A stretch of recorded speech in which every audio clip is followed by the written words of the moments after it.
안녕하세요. 네오집스 에릭입니다. 오늘 다뤄볼 주제 굉장히 민감해요. 이제 대선을 20여일 앞두고 있습니다. 그래서 오늘의 이야기는 바로 카멜라 해리슨 후보 대 도널드 트럼프 후보의 대선 공약에 따른 이 세금에 대한 부분, 정책에 대한 부분, 더 나아가서 부동산에 어떤 영향을 미칠지 이야기를 나눠보도록 하겠습니다.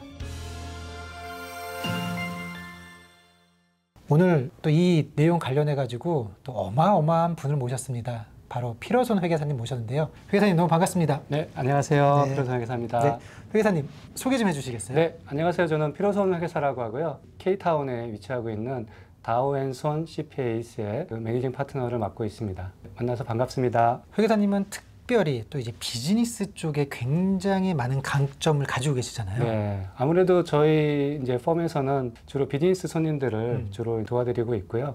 그 중에서도 최근에는 이제 한국에서 넘어오셔서 주식을 투자하시거나 부동산을 투자하시는 이런 분들도 많이 있으시고, 그래서 또 이제 네오집스 같은 이런 이제 부동산 업체하고의 협업도 되게 중요하게 지금 생각하고 있죠.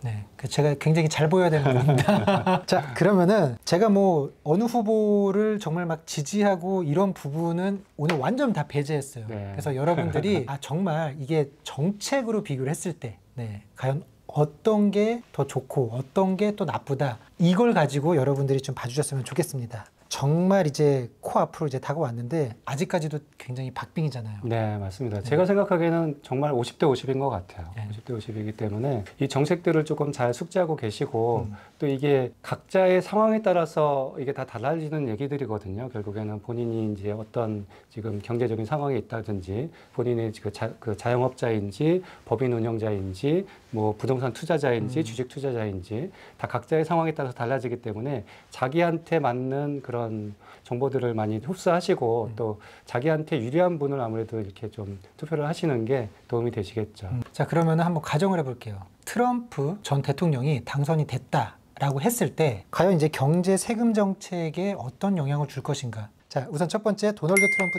전 대통령이 당선 시 예상되는 경제 세금 정책 좀 어떤 게 있을까요? 네, 이제 도널드 트럼프 전 대통령 같은 경우는 저희가 한번 겪어봤죠. 그래서 이제 그때 시기를 트럼프 1기라고 표현하고 이번에 만약에 당선이 되신다면 트럼프 2기가 될 텐데요. 이분의 특징은 이제 본인이 비즈니스맨 출신이시고 특히 부동산 투자자로서 부를 이루신 분이기 때문에 상당히 비즈니스 친화적인 이제 정책들이 많이 있으시고요.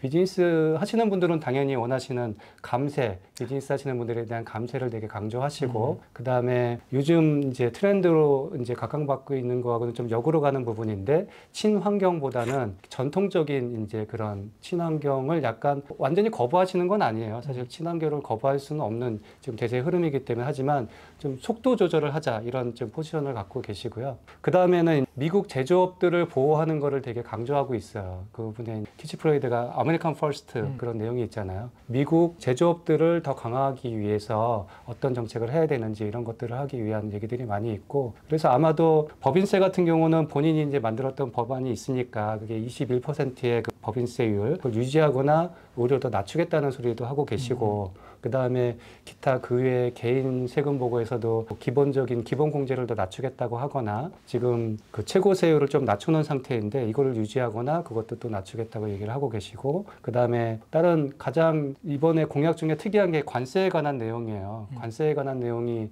상당히 강조되고 있고 좀 혼란스러운 부분이 있는데, 이분이 이제 해외로부터 들어오는 물건에 대해서 관세를 매기는 것을 상당히 강화하겠다. 그래서 전 세계에서 들어오는 물건에 대해서 10%에서 많게는 20%씩 관세를 부여하겠다고 이렇게 발표를 했고요. 중국에서 만든 제품에 대해서는 60%의 관세를 부과하기로 했거든요. 그러니까 중국에서 만든 제품에 대해 60%를 관세를 부과하고, 그 다음에 중국 자동차가 멕시코에서 만들어졌을 경우에는 거기에다가 거의 200%의 관세 폭탄이라고 표현해야 되겠죠. 그걸 부과하겠다고 이렇게 발표를 해가지고 이거에 대해서 이제 논란이 뜨겁죠. 그래서 옐린 전 장관 입장에서는 그렇게 하면은 뭐 미국 물가를 얼마나 도대체 올리냐는 거냐. 중국에서 넘어오는 물건이 그렇게 많은데 거기다 60%를 올리면 뭐 물가가 60% 올라가는 거 아니냐, 막 이런 식의 표현들도 많이 해요. 근데 이미 이 관세 정책은 그 트럼프 1기 때도 한번 시행을 했었거든요. 그쵸. 그때 이제 중국 제품에 대해서 관세를 부과했는데 생각보다 물가에 미치는 영향이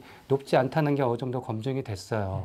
검증이 됐고, 그 다음에 저희 손님들도 그런 뭐 상황을 저희도 살펴봤었는데, 저희가 수입하는 입장에서 저희가 그걸 부담하게 될 줄 알았는데, 희한하게도 중국 매니팩처링 회사에서 그거를 이렇게 좀 감수하게 되는, 오히려.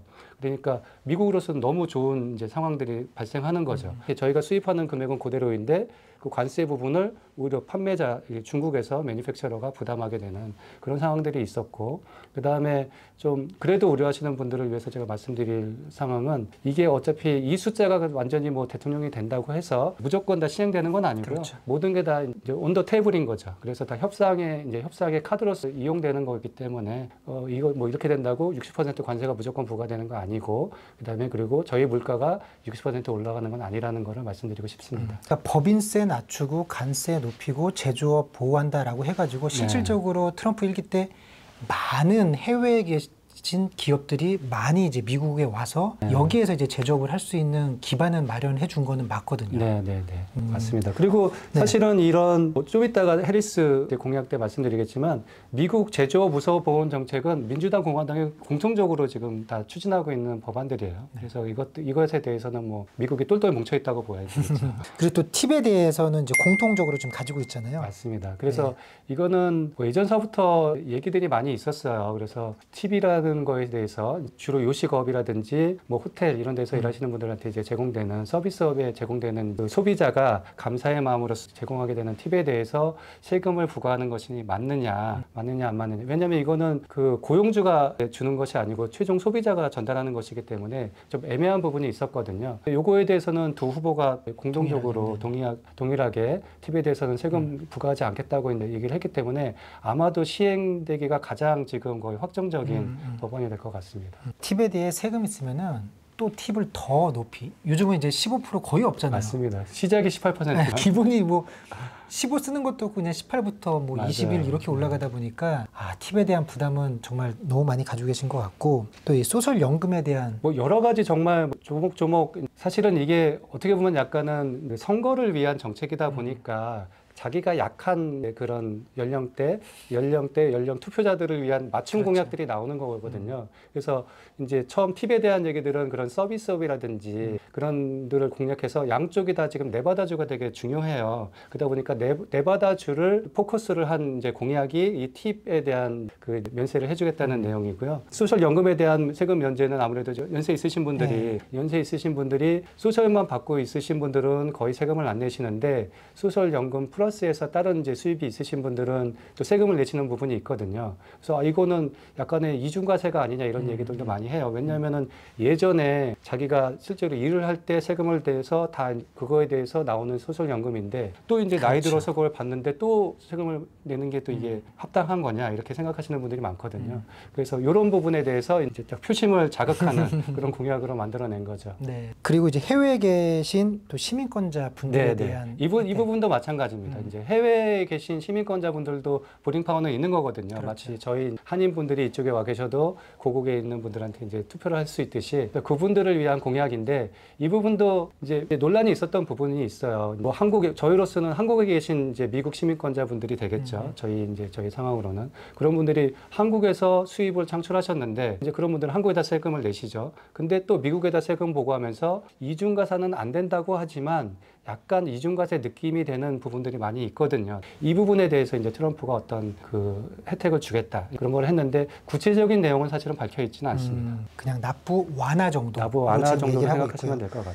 자, 그러면은 이제 카멜라 해리스 후보가 당선이 됐다라고 했을 때 지금 이제 경제 세금 정책 어떤 것들 지금 이야기를 하고 있을까요? 이제 해리스 후보 같은 경우는 지금 현재 바이든 대통령의 정책을 계승하는 거를 사실은 기본으로 하고 있고요. 그러다 보니까 부자라든지 법인들을 증세를 하고, 그다음에 현재 기조와 같이 친환경 정책을 계속 유지하려고 하는 그런 상황들이 있어서, 이제 사실은 바이든 대통령도 예전에 이제 법인세를 올리겠다고 했는데 사실은 하지는 못했어요. 이게 지금의 현재 의회 구조상 사실은 자기가 지금 공약을 한다고 다 만들어질 수는, 항상 의회를 통과해야 되기 때문에 다 모든 게 이제 협상의 그 안에서 다 만들어지는 건데, 지금 공약상으로는 법인세를 28%까지 올리겠다고 이렇게 발표를 했으니까, 지금 21%의 법인세가 28%로 올라가게 되면 법인 하시는 대기업 분들이라든지 또 뭐 이렇게 뭐 소규모 분들도 부담이 많이 늘어나게 되는 부분이 있죠. 그 다음에 아까 말씀드린 친환경에 대한 얘기들이 계속 이제 강조가 돼가지고 친환경에 대해서는 이제 그런 인프라들에 대한 얘기들, 그 다음에 세금 혜택에 그쪽에 많이 쏠리게 되는 거죠. 그래서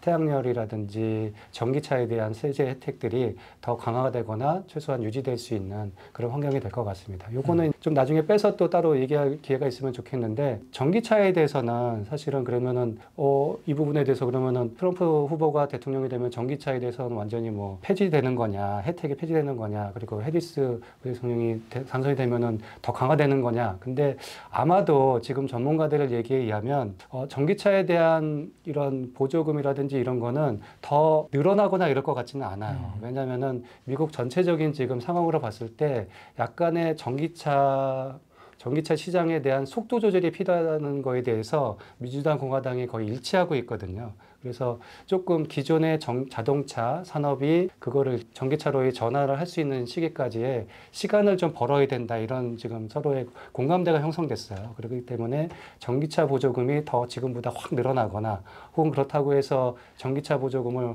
확 없애거나 이럴 것 같지는 않습니다. 근데 그런 혜택을 줘가지고 최근 몇 년 동안에 전기차가 정말 많이 늘어났잖아요. 맞아요. 이제 속도 조절이 이제 필요한 거고요.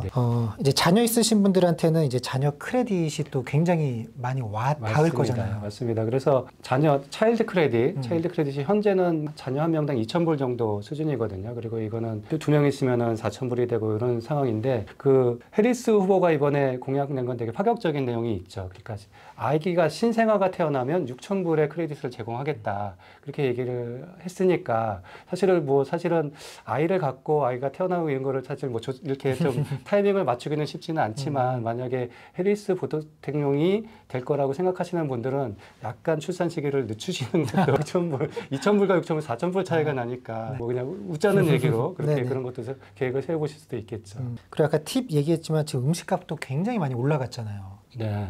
근데 이 음식값을 조절을 하겠다. 맞습니다. 그래서 요거는 약간 비교하면서 얘기하면 좋을 것 같아요. 지금 가장 경제 상황에서 핫 이슈는 물가 상승이잖아요. 이 물가 상승을 억제하는 방법에 대해서 두 후보가 각자의 방향을 내놓은 게 있는데, 이제 해리스 후보 같은 경우는 이게 식료품 값이라든지 대기업들이 물가를 자기네들이 판매 가격을 올렸기 때문에 이게 많이 올라가는 게 있다, 이렇게 생각을 하는 것 같아요. 그러니까 내가 최초로 자율경제시장에서 한 번도 있지 않았었는데 그런 판매 가격에 대해서 너무 과도하게 상승을 하는 데다가 벌금을 부과하겠다. 그러니까 그거에 대해서 좀 정부가 규제를 하겠다는 거죠. 물가 상승을 적극적으로 개입해서 이제 낮추겠다고 하고 있고, 트럼프 대통령 같은 경우는 이거를 어떻게 해결하겠다고 얘기하냐면, 기존의 석유 산업에 대해서 사실 미국은 엄청난 지금 석유랑 가스 보유국이잖아요. 근데 그거를 사실은 이렇게 적극적으로 지금 뽑아내고 있지 않은데, 오히려 그거를 더 석유를 많이 추출하게 만들어가지고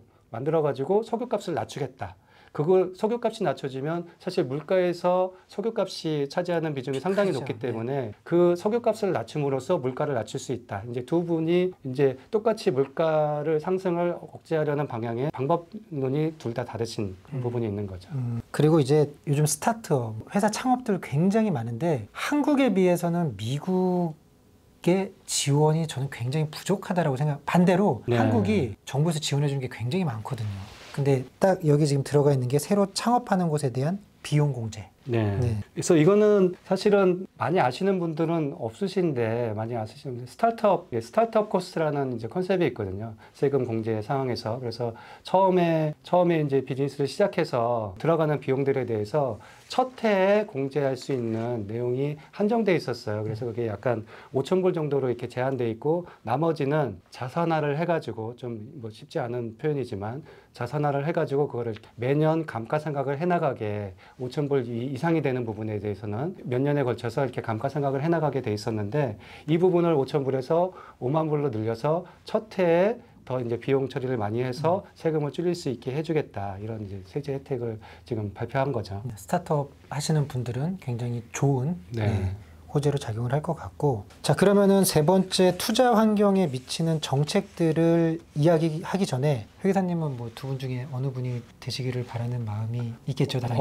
마음속으로는 있는데 말은 못하는. 네, 마음속으로는 있는데 네네. 말은 못하는 상황이죠. 알겠습니다. 말은 못하는 상황이고, 근데 저희 회계사들이 이제 모여서 네네. 얘기를 하면은 한쪽으로 쏠림 현상이 있어요. 아, 그래요? 한쪽으로 쏠림 현상이 있습니다. 제가 여기서는 말을 못하지만 네. 확실히 쏠림 현상이 있습니다. 알겠습니다. 자, 그러면은 한번 투자 환경에 미치는 정책들 이야기를 하면서 저희가 이제 부동산을 주로 다루지만 어쩔 수 없이 주식에 굉장히 민감할 수밖에 없잖아요. 주식은 정말 어떤 호재냐 악재냐에 따라서 정말 당일 바로 이제 실시간으로 이제 반영이 되다 보니까 맞습니다. 한번 주식 이야기까지도 한번 같이 나눠봤으면 좋겠거든요. 네. 벌써 이제 주식 얘기가 나오면 벌써 지금 시장이 움직이고 있죠. 그래서 소위 말하는 트럼프 수혜주와 해리스 수혜주가 딱 나눠져 가지고 대부분 이제 어느 정도는 내용을 알고 계실 거예요. 그런데 그게 그 수혜자라는 게 어떻게 만들어졌나를 보려면 정책을 보면은 이제 그게 얘기들이 나오는 거죠. 그래서 트럼프 대통령 같은 경우는 가상화폐에 대해서 되게 옹호론자예요. 가상화폐를 결제의 수단으로까지도 받아들이겠다. 그 다음에 가상화폐에 대한 좀 약간 지금 규제들을 완화시켜 주겠다 이런 식의 표현을 하고 있거든요. 그래서 요즘에 보시면 트럼프 대통령의 그 지지율이 올라가면 가상화폐, 비트코인이 같이 올라가고 또 떨어지면 같이 떨어지고 페어링 현상이 있습니다. 네. 페어링 현상이 있고 해리스 대통령 같은 경우는 이제 좀 투자 쪽에서는 좀 제한적인 투자를 약간 제한할 수 있는 그런 법안들이라든지 정책들을 많이 가지고 있는데 자산이 1억 달러 이상인 정말 초부자들, 초부자분들에 대해서 미니멈 텍스, 최저 텍스를 뭐 25%를 부과하겠다고 하는 얘기라든지, 그 다음에 요게 이제 상당히 특이한 부분인데, 저희가 기본적으로는 주식을 갖고 있을 때 세금은 언제 발생하냐면 그 주식을 팔았을 때 그 파는 가격과 샀을 때의 가격의 차액에 대해서 이제 그 캐피탈 게인 텍스를 내게 되는데, 이렇게 되다 보니까 주식을 계속 몇십 년을 갖고 있고 이런 부자들이 주식을 가지고 있고 거기서 배당만 받아서 배당은 상대적으로 적은 세율을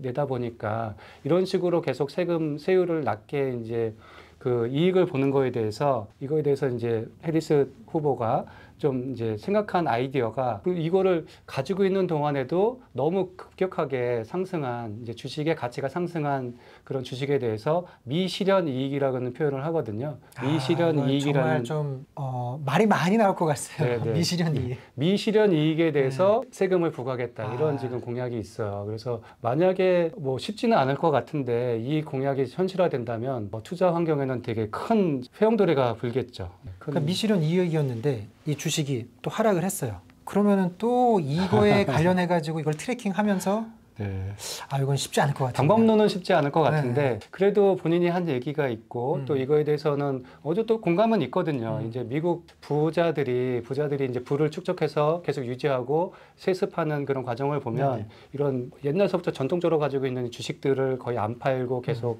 대를 이어서 넘어갔을 때 그랬을 때 이런 혜택이라든지 나중에 또 기회가 되면 한번 얘기할 수 있는 그런 스텝업 베이시스라는 그런 또 그거를 활용해 가지고 이제 뭐 세금을 거의 안 내면서 이렇게 대를 이어서 넘어가는 그런 것들에 대해 반감이 또 있기 때문에 어느 정도 이 정도의 미실현 이익에 대한 세금을 내는 정도는 아니지만 어떤 정도의 장치가 만들어질 것 같기는 해요. 그리고 당연히 이제 가상자산에 대해서는 가상자산에 대해서는 가상자산 마이닝 업체라 그러거든요. 가상자산 채굴하는 업체에 대해서 30%의 세금을 부과하겠다는 얘기가 있고요. 그다음에 SEC라는 이제 그 증권감독위원회 같은 성격이죠. 거기서 이제 가상화폐라든지 이런 거에 대한 규제를 하는 거를 더 옹호하거나 강화시키겠다는 입장을 가지고 있습니다. 네. 그러다 보니까 이제 이야기 나왔던 것처럼 이제 트럼프 소위 말하는 수혜주. 네, 수혜주가 있는 거죠. 그래서 한국 분들께 뭔가 이렇게 찝어주길 원하잖아요. 그래서 뭐야라고 하는데 뭐 저희가 종목을 찍어드릴 수는 없고요. 업종은 저희가 말씀드릴 수 있는 거. 이건 뭐 누구나 다 알고 있는 거의 것 상식적인 수준이니까 네네. 트럼프 대통령이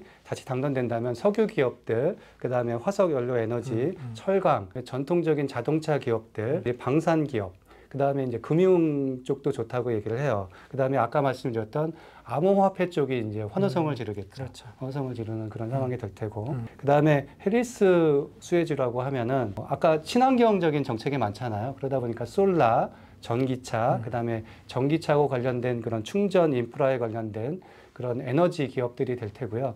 그다음에 AI 관련 산업들도 되게 혜택을 볼 거라고 얘기를 하고, 그다음에 헬스케어 쪽이 또 강화될 거라고 얘기를 해요. 이거는 공약이라든지 민주당 전통적으로 헬스케어에 대한 관심이 상당히 많거든요. 그래서 항상 민주당이 집권하면 헬스케어주가 이제 상승하는 그런 모습이 있고, 또 특이한 점은 해리스 수혜주 중에 마리화나주가 있습니다.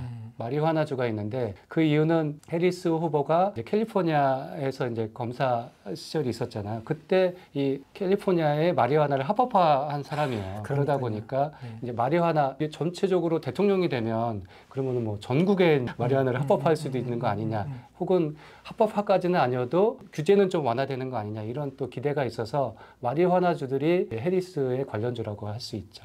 아, 근데 저는 정말 반대를 했던 게 이 메디칼용 마리화나는 가능했지만 레크레이션용은 정말 주마다 합법을 하느냐 아니냐 얘기가 나왔을 때 캘리포니아는 정말 레크레이션용 마리화나 안 됐으면 좋겠다라고 했는데 딱 그때 합법화가 됐었단 말이에요. 네. 참 슬프지만. 근데 이게 특이한 게 딱 이렇게 보면은 친환경 쪽은 민주당. 맞습니다. 그리고 공화당 쪽은 이제 친환경 쪽이 아닌데 테슬라는 정말 뭐 할 얘기가 많은 주식이죠. 네. 항상 뭐 핫한 아이템이고, 네. 저희 한국 분들한테는 거의 국민 주식이기도 하고, 그렇죠. 그래서 관심도 참 많으신데, 테슬라의 이번 그 대선에서의 그런 포지셔닝이 상당히 재밌어요. 이게 친환경주의고 그다음에 전기차주의이기 때문에 당연히 민주당 쪽이 됐을 때 혜택을 받을 것이라고 생각을 하고 있는데, 뭐 많이 이제 뉴스를 접해서 아시겠지만 공개 지지 선언을 네, 했죠. 공개 지지 선언을 하고 서포트하고. 엄청난 금액을 지금 도네이션을 했거든요. 그러다 보니까 그러면은 테슬라 같은 경우는 어느 이제 후보가 당선이 됐을 때 좋을 거냐 의구심이 있는데, 제가 봤을 때는 둘 다 괜찮을 것 같아요. 어떻게 보면 둘 다 괜찮을 것 같은, 테슬라주 같은 경우는 전기 자동차를 기반으로 하기 때문에 아무래도 뭐 민주당 쪽에서 하면 당연히 좋을 것 같고, 또 트럼프 대통령 같은 경우는 전기차를 공개적으로 막 좋아한다고 얘기한 적은 없지만 최근에 포지셔닝을 많이 바꿨어요. 왜냐하면 트럼프 대통령은 정말 기브 앤 테이크를 철저히 하는 사람이거든요. 확실한 사람이기 네. 때문에 이번에 그 일론 머스크한테 이렇게 기부를 받고 나서 태도가 많이 지금 전기차에 대한 태도가 많이 완화됐고, 그다음에 최근에는 자기 전기차를 싫어한 적이 없다 이런 식의 표현까지 한 적이 있고요. 그다음에 아마도 전기차에 대한 규제가 만약에 있다면 전기차에 대한 규제가 미국에서 나오는 테슬라에 대한 규제라기보다는 중국산 전기차에 대한 규제가 강화될 가능성이 있어요. 그러면 중국산 전기차에 대해서 규제가 강화된다는 것은 테슬라의 입장에서는 호재거든요. 호재다 보니까 공화당이 돼도 테슬라는 나쁘지 않을 것 같고, 또 민주당이 되면 뭐 어차피 전기차에 대한 페이버가 있으니까, 그 정책이 있으니까 나쁘지 않을 것 같고, 뭐 지금 그런 상황입니다.